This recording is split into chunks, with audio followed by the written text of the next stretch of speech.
that piece is cosmic. That piece is beyond galaxies. Thank you for your very kind introduction. And it's I've been to a couple of the Asia Pacific meetings before, but this is my first one since I've met many of you in person, especially Hilda and Wanda, but also there's Lawrence and Vilhu and Wine here in the room, and I'm sure a few others. And it's really lovely to have that connection again through the miracle of the internet. Um, as you can see, my topic, I've put the name peacemaking today, and it's my habit to say peacemaking. And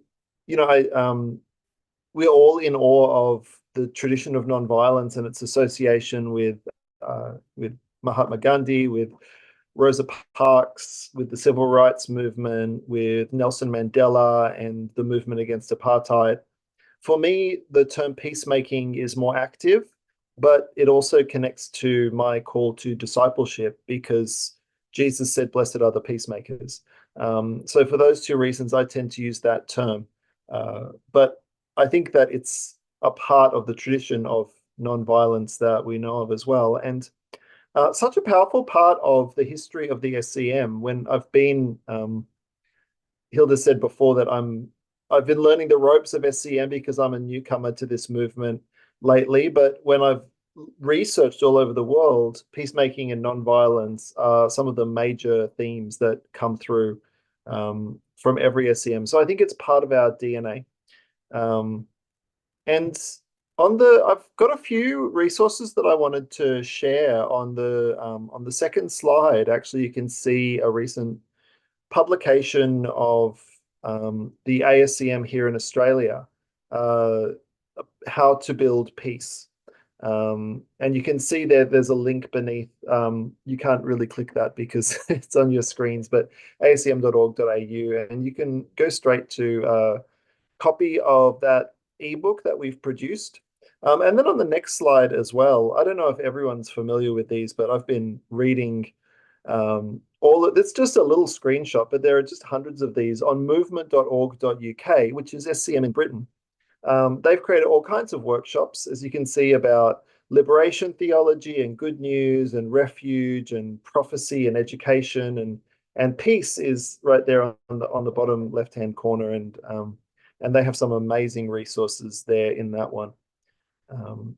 In my next slide, you can see that I'm talking about a plant today as well. We're sharing a little bit about our favorite fruits and vegetables in the ice-breaking session before.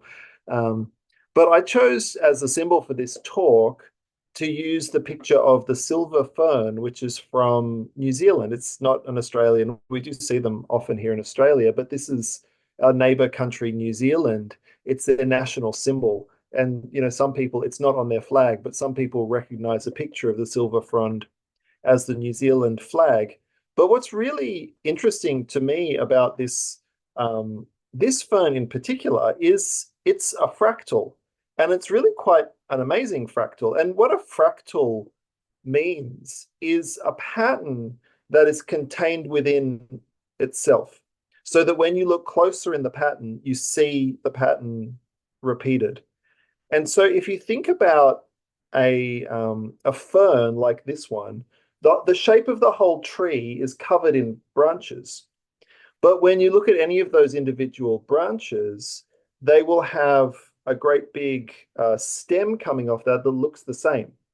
And the tree looks like the branch, and the branch looks like the stem, and then the stem looks like the frond. And even if you were to pick off an individual frond from this and you looked closely, you would see the same pattern again in the veins within the frond.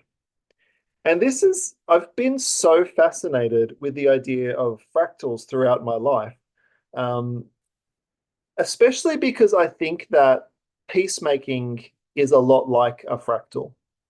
And to compare that to what I was saying about how the New Zealand silver fern works, when I think about peacemaking in our world, and I think about some of the horrors that are happening right now around the world, Um, and I think about the election in less than a week and the possibility of civil unrest. And um, I think about Israel having fired bombs past the border of Iran.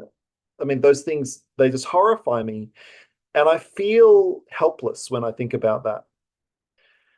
But if I think about peace in my country, so not the whole tree, but looking at one of the branches, my country, and I think about some of the issues around peace that we have here, maybe our treatment of refugees, maybe our exploitation of our neighbors in the Asia Pacific area, certainly about our relationship with our Indigenous people and the fact that I think we're the only developed country in the world that does not have any kind of a treaty with our Indigenous people.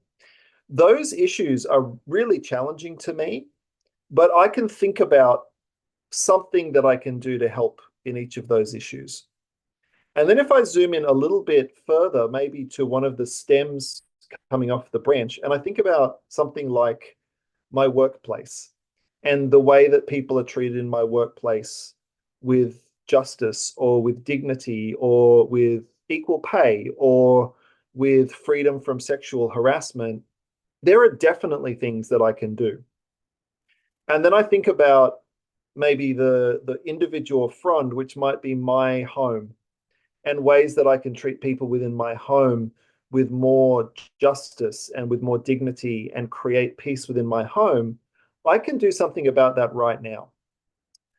And then when you look into the individual frond and you see that interlacing pattern of veins that is the same pattern as the tree as a whole, I think about inner peace.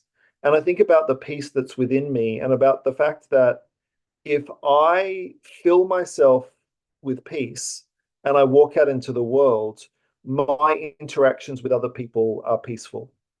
But if I'm full of conflict within myself and I walk out into the world, I will almost always create conflict with those around me. And I see that happening every day. And to me, what's so powerful about this is the smaller and the smaller you get, the more and the more power and control you have to do something about peacemaking. Um, and on the next slide, I've given a verse of Jesus I could have used as the key verse for this workshop, Blessed are the peacemakers. But I was really inspired to use this one. And this is from the Movement UK, the key verse that they use in their presentation. And I loved the way that they did that. Um, in John 14:27, Jesus said, My peace I give you, not as the world gives, but as I give. And I think that when Jesus says my peace, and we just sang, You were the word at the beginning, one with God, the Lord Most High. That peace is cosmic. That peace is beyond galaxies. And then Jesus says, My peace I give you. And now I'm thinking about that individual within the frond level of very micro peace, but it's being replicated. The same pattern is being replicated from Jesus's peace to me. But the other interesting thing about this verse is that Jesus says there are two kinds of peace. There's the peace that the world gives, and there is the peace that Jesus gives. And I think that what he means by this, when he talks about the world in Jesus's language, it often means the world system, the system of empire that he belonged to. And on the next slide, there are some details here about what was called the Pax Romana. You may have heard of the Peace of Rome. When the Roman Empire conquered another city or another country, it would bring peace to that country. And one of the ways that we know about how the Pax Romana was understood is that throughout the entire Eastern Empire, just a few years before the birth of Jesus, the Emperor Augustus had an inscription built in every city. Every major city of the Eastern Empire had this. It proclaimed that a savior had been born, who was Augustus, and that his birthday was the birthday of God, that he had brought peace to the world. And here's the really amazing thing for us as Christians. He said that the news about this peace that he was bringing to the world is euangelion, or we would translate this as gospel. When we read the word gospel in our New Testaments, it's using a word that only very recently has been used by Caesar to talk about the peace that he brought. Um, and if you read that list and you say, wow, that sounds so familiar to me, there is so much in that that I know, it's because in the ancient world, when people heard the gospel of Jesus, they heard these resonances. They knew that a different kind of peace was being offered than the peace that the world gave. And on the next slide, I talk about this kind of peace in Rome as a kind of a fractal pattern. Because the law of Rome taught that every home should be modeled like the empire, and every city should be modeled by the empire. And so that meant, among other things, that in each of those settings, empire, city, and home, there was a man who was a citizen of the most powerful country in the world. That man had absolute power over those that were within his domain. And this is true in the world because Caesar had this power. It's true in a city like Jerusalem, where we see that Pontius Pilate had power of life and death over those in the city. And it was also true in the home, where this same hierarchy was established, that at the head of every household, there was a man who had absolute authority over the women. And the hierarchy placed the male at the top, the woman next, the child next, and at the very bottom, the slave.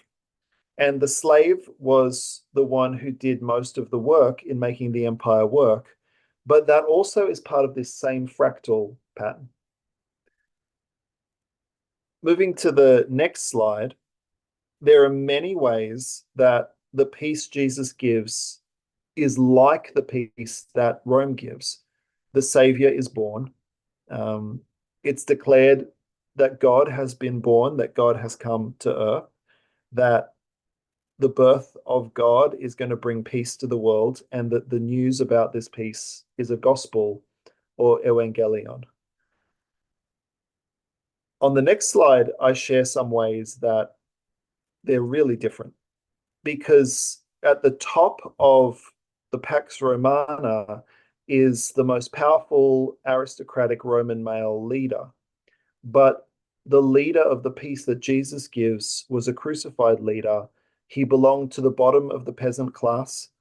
His family was artisans, which in the ancient Roman world, especially in rural world, the artisan class was lower than the peasant class. These were poor people. He was not from the center of the world. He was from a backwater village. Uh, he had no army or violence with which to assert his power, but the army that attended him was a choir of angels, and the way that they fought was by singing. Instead of a hierarchy, he was served by people who freely chose to serve, by shepherds and magi and those who came to visit him. And throughout his ministry, most of his followers were women and slaves, and they weren't conscripted or dominated. They chose to follow. So the kind of peace that Jesus offers is incredibly different. And if I go off track here for a little minute, just bear with me, because um, I want to share something about why it's so important to me that these are fractals. Uh, because fractals are soothing.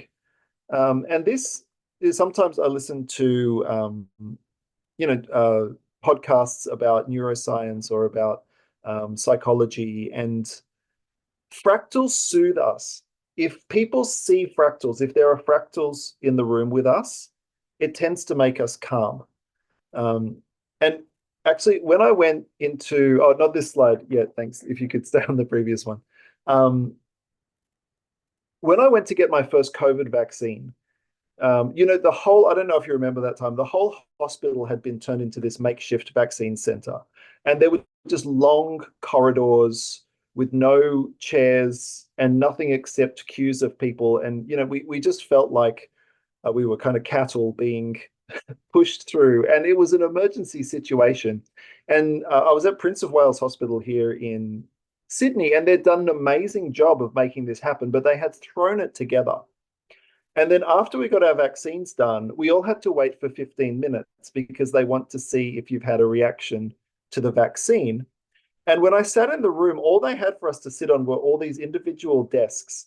And it felt like being in a school classroom, except that there was a silver fern in every room, and every single chair was pointed at a silver fern.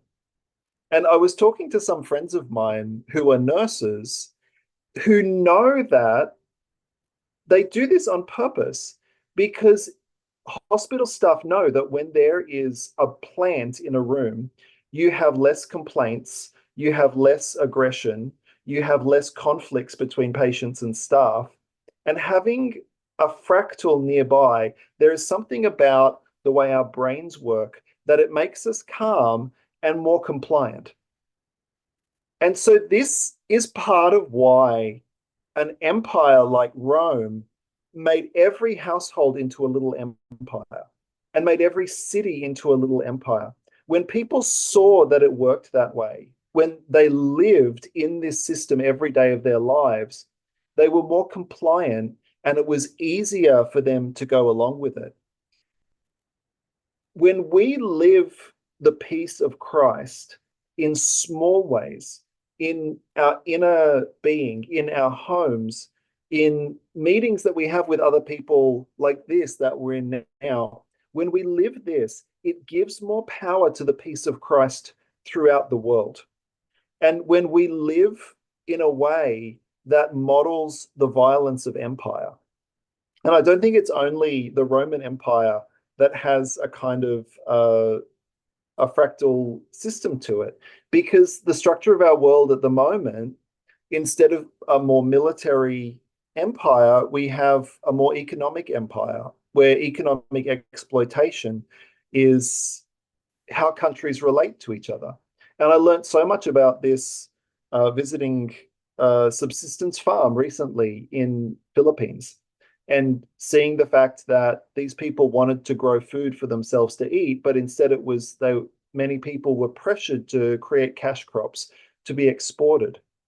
And that level of exploitation can easily be replicated in our workplace and in the way that we relate to other people. And especially when we have a gig economy now in the world, and people depend on you hiring them on an app to make a ride or something like that. It's easy for us to exploit other people and to be thoughtless about that. But if I manage to bring the peace of Christ onto a bus, and instead of being angry with the driver on that bus because it's crowded, I give my seat to someone else who's on that bus, that person might go away and be less stressed at the end of the day and be kinder to his family. And as I step off that bus, I'll probably feel more peace inside me. And it's not going to bring an end to climate change. And it's not going to bring an end to the unfolding genocide in Gaza. But it's going to begin to replicate the peace of Christ in more and more situations where we live. Could you put up the next slide now? This is a little image I made because I couldn't find very high resolution pictures of these. And I wanted to share this. In the top left-hand corner, and I love these fractals, that's a river in Africa. And you can see it has a kind of a branching pattern, and that's the fractal.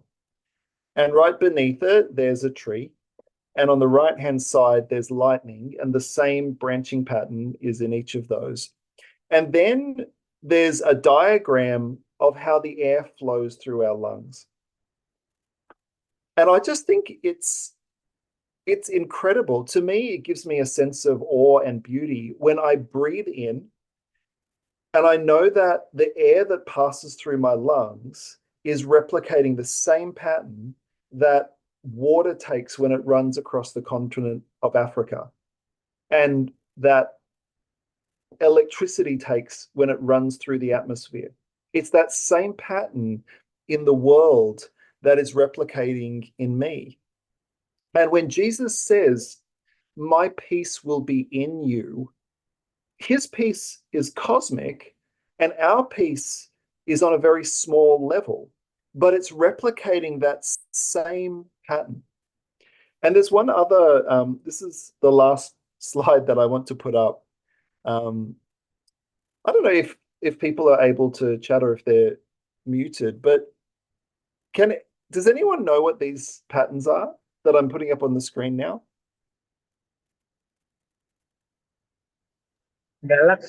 Galaxy or DNA. Galaxy. Well, on the left um, is not a galaxy, but every tiny little bright light is a cluster of galaxies.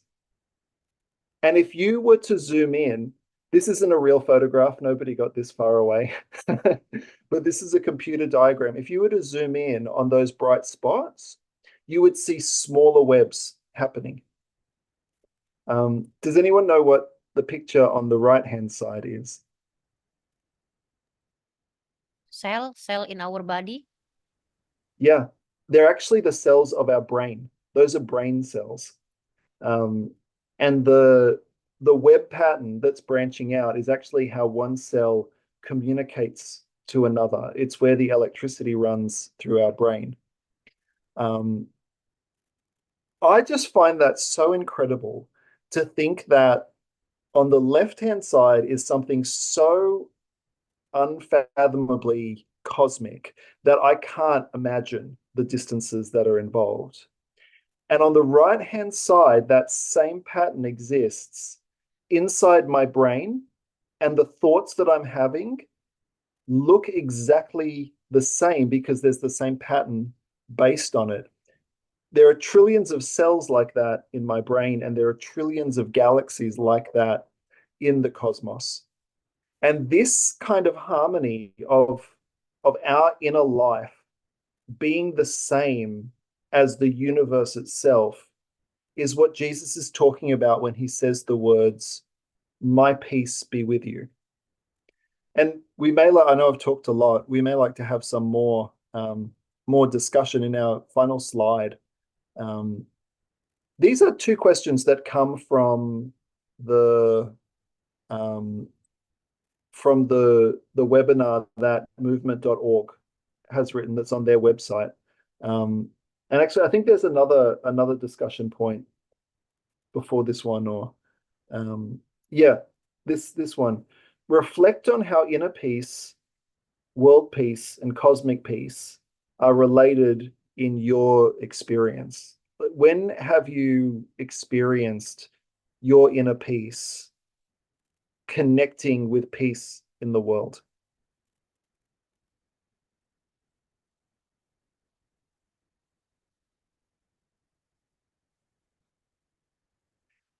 Maybe we could open this to we could close the visual presentation and just open it to discussion for everyone.